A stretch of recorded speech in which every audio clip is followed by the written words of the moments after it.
Hey guys, it's Luke here and welcome back to another video. You join me today with another Golf R, not mine. Mine is still poorly. There is an update video of that coming soon. But this is a Golf R Estate, something you don't really see often. It's a Mark 7, obviously a very familiar platform to me.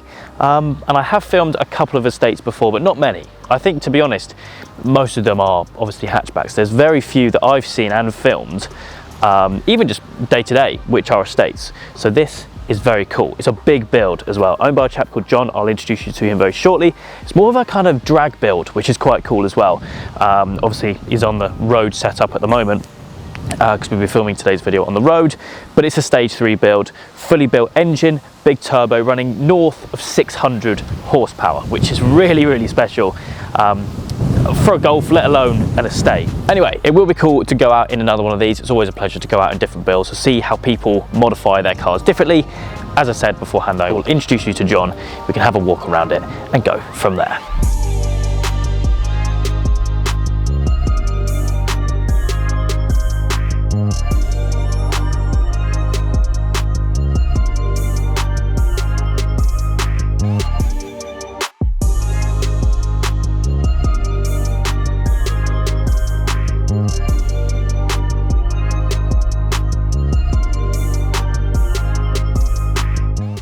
Interrupting the video very briefly because I want to speak to you about the sponsor of today's video, Carly. Now, you may have heard me speak about Carly before, but in case you haven't, listen up and I'll tell you why one of these should be with you wherever you go with your car.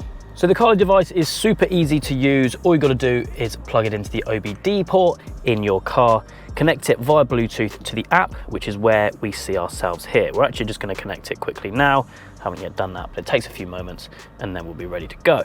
So here we can see basically all the things that we can do on the app. We can do some diagnostics. If you've got a warning light on the dash, you're on a road trip or wherever, you think, what could that be? Plug it in, which I'll show you in a moment. Get some diagnostics. You can do a used car check. So you can take the device with you when you go to look at buying a car, for example, plug it in, see if there's any codes, see if there's any mileage tampering, that kind of thing. That is very handy. And it all matches to the VIN and everything, so it's all verified. And you can also do some nice coding. So on a modern car like this, I'm currently sat in my Golf GTD. You can read into multiple ECUs within the car and do some customization, like if you want the fog lights to be on for 40 seconds after you stop the car, for example, you can do things like that. So what we're gonna do first is we're gonna do a little diagnostics, see exactly what there is. There's no known faults on the dash that I can see at the moment, but you never know. There could be some things hidden, but just so I can show you basically what it's like. Okay, only 3 faults, which is actually not that bad. We can see, let's go into the top one. Interesting. Passenger door, central locking switch, implausible signal. Again, you're never gonna know that, but what we're gonna do, those 3 faults, that's obviously not that bad at all. We can clear those and we can rescan it in a couple of days to see if those have come back. Maybe there's an intermittent fault, something like that, and then we know basically where to start if we're going to get those faults fixed. We know exactly where. Oh, there you go. Remind me in 3 days. It can even remind you. That is very handy. I didn't realize it could do that. A couple of examples on here as well. You can actually set when the service is next due, which is also pretty handy. And also you can check live data. However, we're going to scroll up, go into coding, because I want to show you some examples of what we can do on here as well. 8 different ECUs that we can code. And then, for example, let's go into the top one. You can read out this and see what we can do. So these are the kind of things that we can do. We can turn on the low beam left DRL if we wanted to. Loads of different things, but some which are actually quite handy. Not something that I would do on this car, but the most common thing that I've seen between me and my friends that have these is you can turn off the start-stop. So on a car that you don't want it to activate the start-stop at your traffic lights, for example, you can turn that off using this, which is really, really handy. Or, like a convertible, Some cars, if you press and hold the key, the windows and the roof can go down. Some cars you can't, but more than likely on Carly, dependent on what car it is, you can do some nice little handy usable features like that. So that is a fairly brief rundown of what the Carly device can do for you.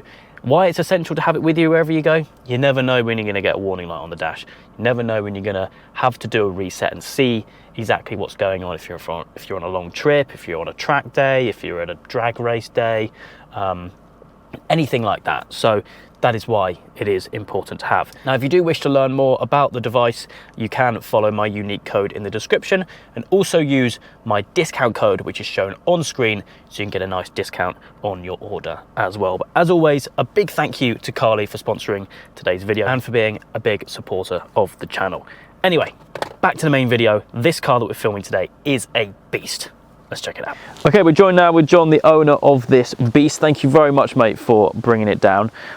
Interesting that you got an estate. Was it always a plan for it to get out of hand modified wise, or was it meant to be a bit of a usable car? No, things changed and I needed something to carry my dogs, but I wanted something quick, so well, yeah. Golf R estate. In standard form, 300 horsepower. Yeah. Perfect dog wagon, yeah, really. And then it's just got sillier and sillier, and now the dogs can't use it for the dogs, so yeah. I bought something else to carry the dogs in. Fair enough. So as I mentioned in the intro, it's a pretty serious spec on this, north of 600 horsepower, fully built engine as well, and there's a lot going on under here. So I mean, where do we start really? What is it that we're looking at? So yeah, fully built engine, so mild pistons, boost line rods, ARP head studs, King Race bearings, Supertech valve train and head. Then we're running Garrett PowerMax 2 with EcoTune's compressor housing mod on it, and then the 4-port intake that goes on that. Yeah, which is a big unit, isn't it? Yeah, it's massive. It's massive, and it sounds crazy. Yeah, I can imagine. So yeah, fully built by Midland VW, did all the work on it, so they've done that, and then EcoTune have done all the mapping. Nice, yeah. So it's pretty much running all EcoTune's hardware with high pressure fuel pump, low pressure fuel pumps, low pressure controller. Nice. So you're pretty, you sort of run of the mill standard forged MQB Golf R build. Yeah, that's fair enough. Obviously, catch can as well. Yeah, catch can, yeah, because obviously the PCV valve is completely gone with the intake. So. And gearbox wise, is it standard? Gearbox wise, pretty much the stock DQ250 with the Dodson Sportsman 8 clutch packs in it for just a bit beefier, handle a bit more torque. Because this is predominantly really a drag car, really. Yeah, pretty much use it for drag racing. Which is pretty cool. Yeah, so currently it's done a 10.26. Wow. Okay.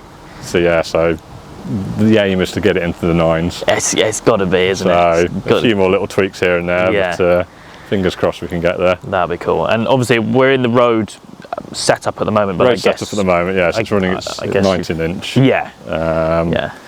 Normally obviously I've drag slicks on it. Yeah, exactly. I guess there's a different setup for that. Yeah. So running 19s.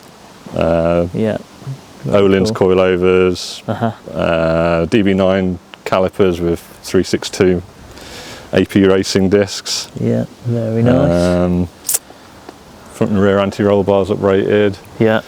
So the suspension wise, because it's a drag car predominantly, is that just pretty much as it is on the road? It handles the road as well as the drag. Yeah. So, okay, that's nice, because I know some people raise the rear to stop it squatting as much. Yeah, so we've checked it on videos and we've got the sort of optimum amount of squat that we want at the moment. So, optimum squat. Yeah, so it squats enough but not loads. Yeah. Carbon bonnet as well. Very cool. That's the same bonnet as what I've got on mine. Yeah. So yeah, good bit of kit that. It is, yeah. Good bit of kit. Standard discs on the back. Standard discs on the rear, yeah. You don't really use them much, do you? Yeah, that's fair enough. Exhaust wise as well, because I noticed you've got standard tips. Yeah, standard back box. Because the standard tips I think look the best. Fair enough. Yeah, you can get massive ones, can't you? Yeah. So it's running Scorpion non-res full system with track slag decat on it. Nice. Yeah. Fair enough. So it's not too noisy. Yeah, it's not fair that enough. noisy, I don't think. Map wise as well, I guess it's switchable. Switchable maps, 4 maps on it. Yeah, EcoTune Reflex software on it. So switchable maps. Tends to stay in map 4 all the time. Which is the full-on full high boost. Yeah. And then a flex fuel sensor, I guess, for the ethanol. Yeah. Running flex Which fuel. are you going to pop in the tank today? Yeah, I've got some ethanol to go in it as well. So I noticed some in the passenger footwell. yeah, get some ethanol in it. No, very cool, very cool. What other kind of times have you got? Kind of 0 to 60, that kind of thing. 0 to 60, best I've done on this drag strip was 2.69. Okay. On the road, don't know. Yeah, it's probably under 3 seconds, I would imagine. Yeah, I mean, prep surface is going to be the best what you're going to get, isn't it? Yeah. With obviously the better tyres on it. But very cool. I'm sure there's some other bits and bobs. Well, there's a load of stuff done to the interior, which we'll get onto in a moment. But I don't think that's pretty much everything. Standard diffs, everything like that? Yep, standard diff, nice. Standard transfer box, standard shafts. Yeah, it can take it. Yeah, fair enough. Mine can't. Anyway, we'll get it started up and go for a spin. Cool.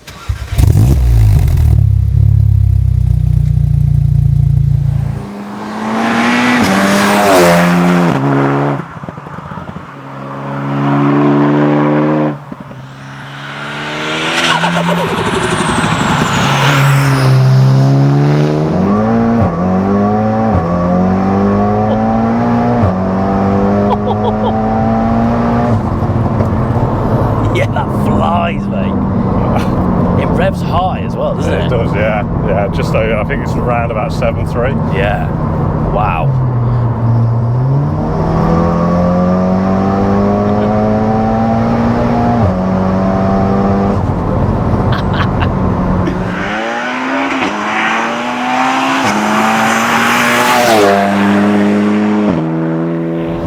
It sounds like unusual as well. Yeah, it doesn't have a normal Golf R noise, does it? Yeah.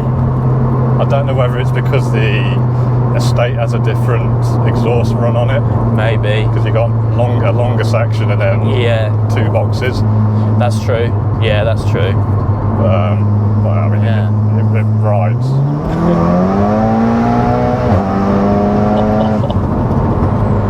Yeah, that does something around. Sounds amazing up front as well. Yeah, it does, yeah.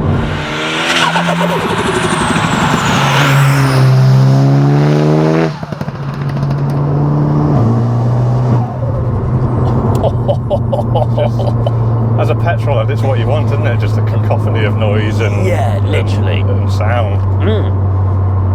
Yeah, that's what it's all about.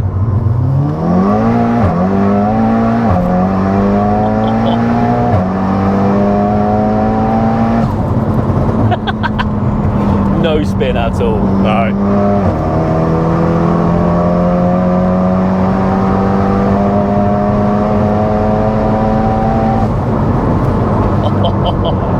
So is this, I'm not clued up in terms of the kind of records in terms of the UK. It's not the fastest Golf R Mark 7 as a whole. No. Estate-wise though? It's the fastest estate in the world, we think. In the world? The world's quickest, yeah. Wow. Well, it's unusual, it's different, isn't it? So, yeah, I mean, it's quite a niche record, but as micro records go, There's a record nonetheless. Yeah, there's not too many estates that have got in the 10s at all. Yeah. I suppose it is the heavier car, isn't it? So. It's a heavier car, yeah. And I think they didn't get them in America, so no one in America's using them. So. Right. Yeah.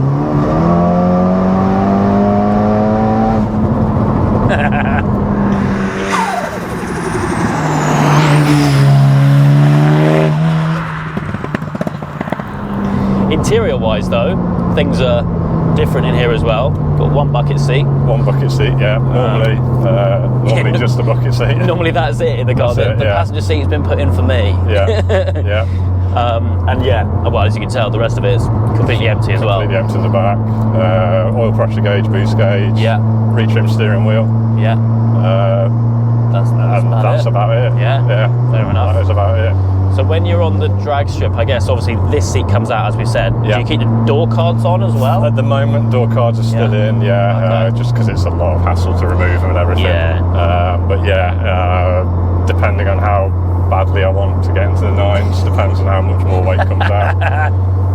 Carbon doors. Get some fiberglass doors made up or something like that. Just take the dash out. I mean, you can go extreme, really, couldn't you? But exactly. I like it because you can sort of get down to this sort of speed and drive normally. Yeah, no, that's what we were talking about just off camera, is how kind of how cars can change from just being so casual and so easy to drive to like flat out just with a press of a button. I hope those noises are coming through on camera. It's just old school, like, reminds me of old school Jap stuff. Yeah, no, absolutely, yeah. Talking about old school, you've got another cool car. I've got a couple, a couple of cool cars.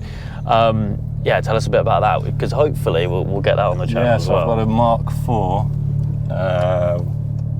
It was a 2.8, but then had a turbo conversion, which unfortunately died, so now it's having an R30 engine put into it, fully forged, built engine.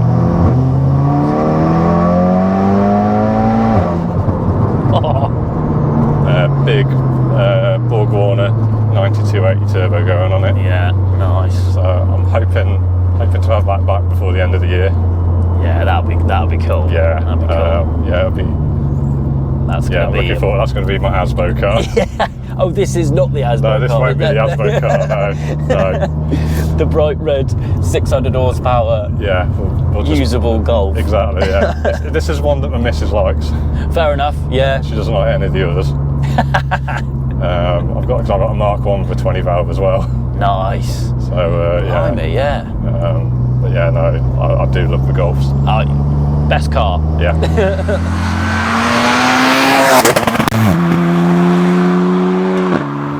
Sounds so good though, because I think because obviously it's not the loudest of cars from the back. No. You get all that. You get all the proper noises. Yeah. from the front. You hear everything at the front.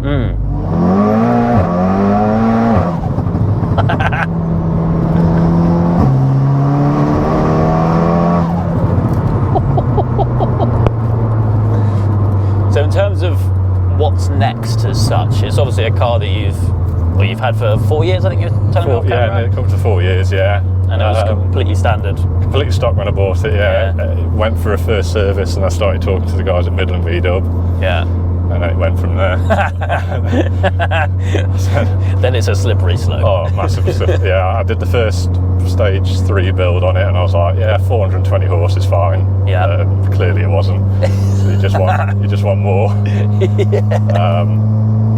Yeah, I mean, as it is, I'm pretty much done. Yeah. A few tweaks here and there, but nothing major engine-wise. Fair enough. You never know. Yeah. There is scope to go further with it. So. Yeah. I suppose you've got another few cars that you can play with as well. So. Yeah, I've got a few others that scare me. So. Exactly. Why not? I mean, even on the bumps, it's good, isn't it? I'm so impressed with it. It's pretty just normal when you're not planting your foot. Yeah. It's just a Golf. Just a Golf. Just a Golf. Just a Golf estate. That's it. I've also just found that as well.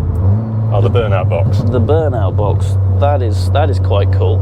Yeah. So you can basically press that, disconnect the Haldex system, so I can do a front wheel drive burnout. I see. Warm the tyres up. At least warm a set of tyres up. Yeah. So yeah. Take some practice getting there. Yeah, I can imagine it's quite a weird thing to do. Well, yeah, basically you have to launch it with the handbrake on. Oh. And then start feathering the throttle. Oh, because the handbrake's obviously... Yeah, electronic handbrake. So you have to hold the handbrake on, basically get it to launch control, and then just let it launch, but with the handbrake on. Wow. And then I switch gear from first to second immediately, and then you have to sort of feather the throttle, get the tyre spinning. So it takes some practice. Yeah. Blimey. I got it wrong quite a few times, but luckily, I didn't have much chance to practice. Yeah, I suppose it's not really something you can really practice anywhere other than the really, no.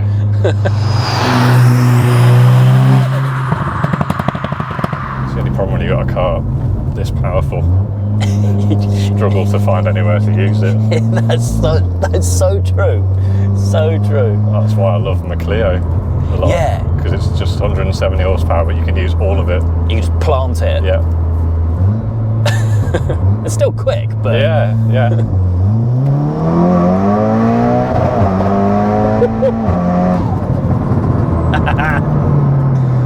Brakes are really good as well. Yeah, they are. Yeah, it's a good setup. It's so important having good brakes in a really quick car. It is, yeah, because those corners come up really fast. Yeah. Right, so it's cool to, like I said, experience different builds of the same car that I'm familiar with. Yeah, I was going to say, because I think you've done quite a few of this sort of platform, haven't you? So Yeah. You're like the go-to. I'm honoured. Yeah. Yeah, no, it's a cool thing. And this hasn't been built for that long either, is it? No. So July. Okay, yeah. So yeah, not at all. Yeah. So the 10.2 quarter mile you did was on First time out. First time out. Yeah. So and only time out. Yeah, pretty much. Yeah. So I did like a 10.4 and then a couple of 10.3s and then a 10.2. Wow. So it's really consistent. Yes. Yeah. Very consistent. That's what you want, isn't it? Yeah. That's what you want. But Touch wood.